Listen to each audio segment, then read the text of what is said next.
Welcome back, everyone. This is Imran Razvi and Daniel Razvi at Retirement Radio, riskfeestaxes.com, Higher Ground Financial Group. We want to talk to you a little bit about what's going on in retirement and income and taxes, because that's on your mind. Yes. So again, our website is riskfeestaxes.com, and you can schedule a free video call to talk with us and meet with us there. But we are fiduciaries, but we can't really give you fiduciary advice over the radio because we don't know anything about you. So if you want actual fiduciary advice, then make that appointment meeting, and we get to know you a little bit, and we can actually give you advice that is important to you and pertains to you. So let me give you an example of what kind of advice you can get and what kind of plans you can get with Higher Ground, and how we reduce your risk, fees, and taxes. So Raz, I was just talking with a client earlier this week or last week, and we talked about a number of things. And she was single. She wasn't not married, and she didn't have any kids that she particularly wanted to leave money to, but she did have some family members. Said, well, I do want to leave some legacy for my family members.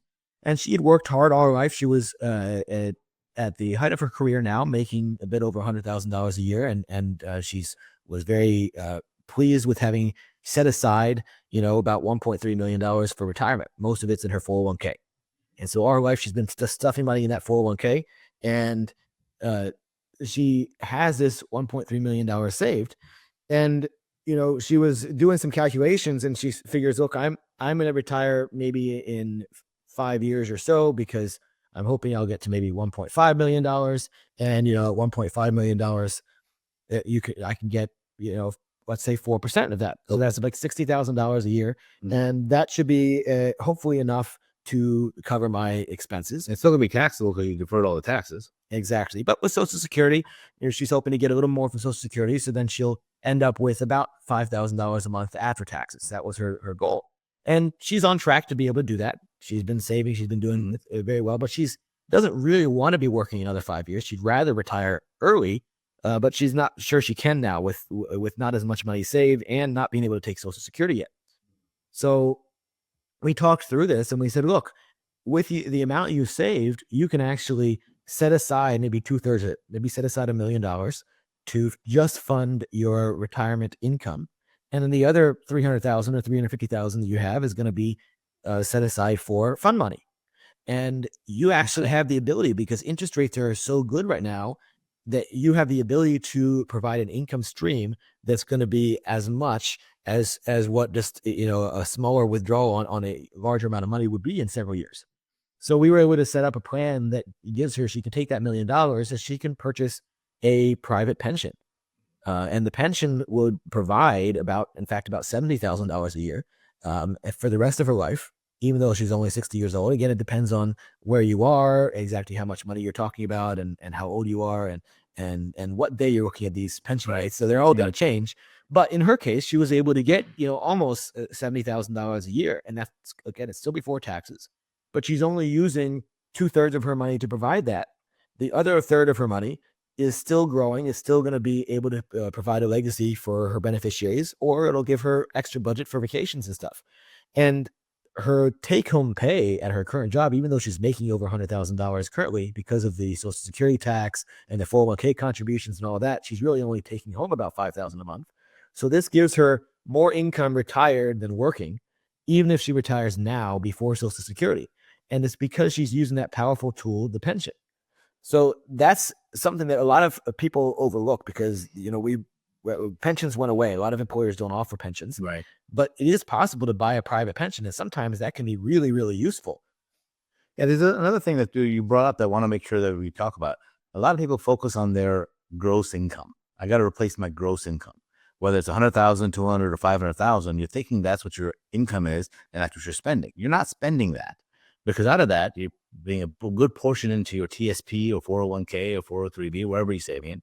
Then some of it's going towards health insurance. Then some of it's going towards taxes. Then some of it's going towards any other expenses, and before you actually spend money, before you take it home, some is going to HSA, some is going to whatever.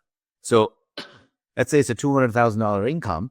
You may only be taking home maybe $7,000 or $8,000 a month after it's all said and done.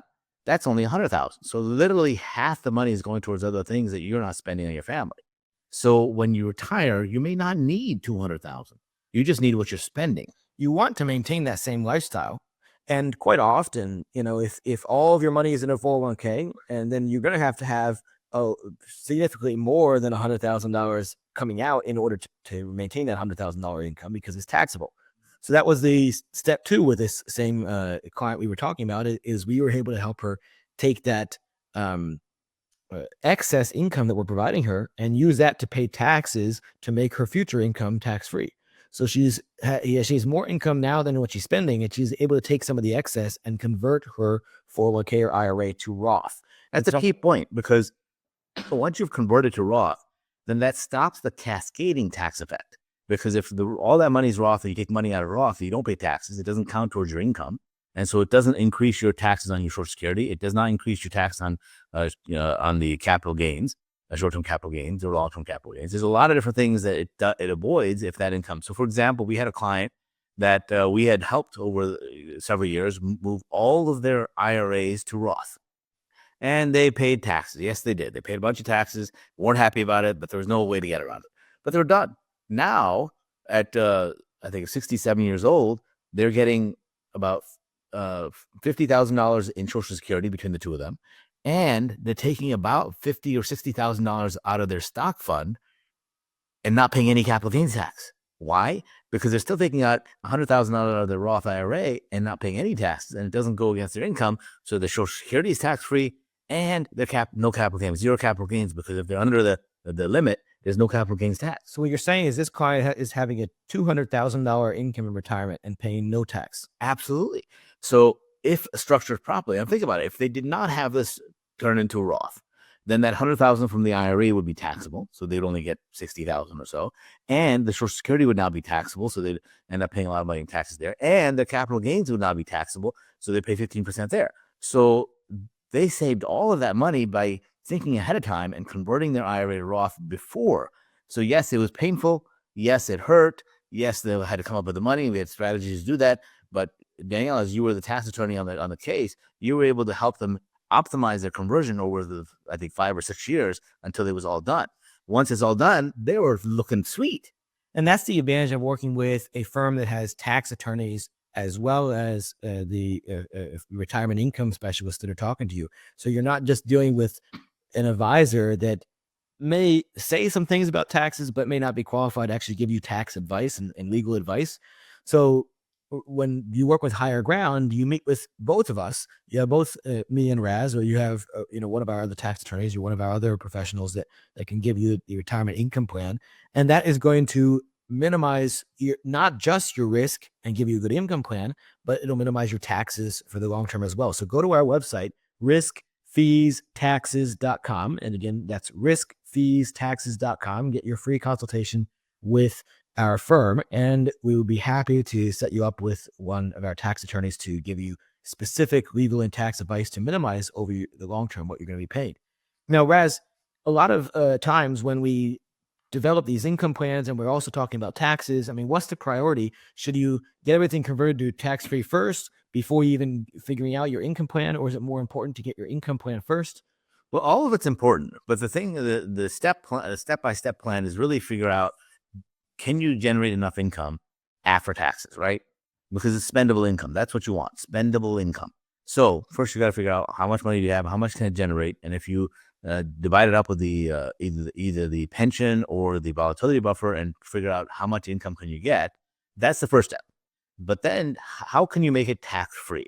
And you want to do that second, not first, because if you convert everything to Roth or tax-free ahead of time, then if the market drops and you haven't protected it, now you take a double hit. You pay taxes on a higher amount and you lose money in the market crash. Now you're stuck. So we got to protect it first. Let's protect your money. And then we figure out how to pay the taxes and how long we should take and how to optimize that so you pay the least amount of taxes going forward. And so what are some of the pros and cons? We talk about the pension strategy and we talk about the volatility buffer strategy. Why would somebody choose one versus the other?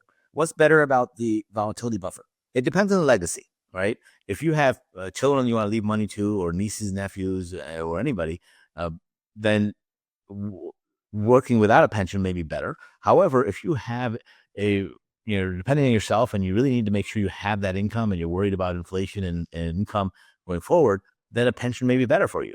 Sometimes you have to look at, in a way, the differences and see what's most important to you. the biggest thing is it is your money, right? You've already taken care of your kids, you've raised them, you fed them, you clothed them, you sent them to school, or whatever else. They got to figure it out themselves.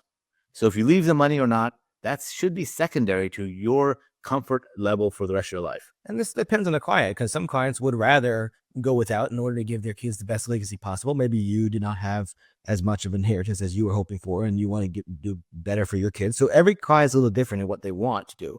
So just like you said, it kind of starts with what you would prefer. Will you rather have more flexibility in your income and probably leave a little more to your kids, but still sustain the income that's much higher than what a normal, 4% withdrawal will give you? Then the volatility buffer makes sense for you, because that involves protecting at least half to 2/3 of your money in something that's guaranteed, but that you don't give up control of that money. Right. And then you can choose to withdraw more or less each year. You can probably sustain a much higher withdrawal that way than with a normal withdrawal from market assets. But the downside is it's not 100% guaranteed. There's no promise by whoever's holding those funds that you will always get exactly the right amount of interest that's going to pay all your expenses. On the growth of stuff, on the volatility buffer, but on the pension side, you have a guarantee. Exactly. So that's the advantage of a pension. On the pension side, whatever you allocate to a pension, it's also called an income annuity from an insurance company. That will be a private pension. Whatever you allocate to an income annuity is going to give you a guarantee, and it could be either a higher income that does not increase or a lower income that increases. And you can do a cost analysis to see which one is better for you in your situation. Sometimes we recommend one versus the other for clients Based on longevity, based on family history, and what the rates are. I mean, sometimes there's too much of a price to have an increasing income. I mean, it's so much higher to begin with if it's level. So it depends on the client. But once you lock it in, that is what you get or more for the rest of your life, no matter how long you live, even if you live to 120 years old. Now, the old style pensions would go away the moment you die, even if you die early. And that is not the type of pension we normally use with clients. Normally, if you're using a pension with higher ground, we're going to put you with one that you're basically, the insurance company is giving your own money back to you for the first 10 or 15 years. And after that, then they dip into their own pocket to keep paying you no matter how long you live. What that does is if you die in the first few years, the remainder gets refunded to your kids as beneficiaries. So it's not gone, but assuming you do live to a normal or better life expectancy, then you are going to not have that portion go to your kids. But then it allows you to leave the rest of it to your kids and your house and all those other things. So it's not necessarily true that just because you have a pension means your kids are getting cut out of the will. There are ways to have a legacy and to provide your own income. So go to our website, riskfeestaxes.com, and we'll talk to you soon.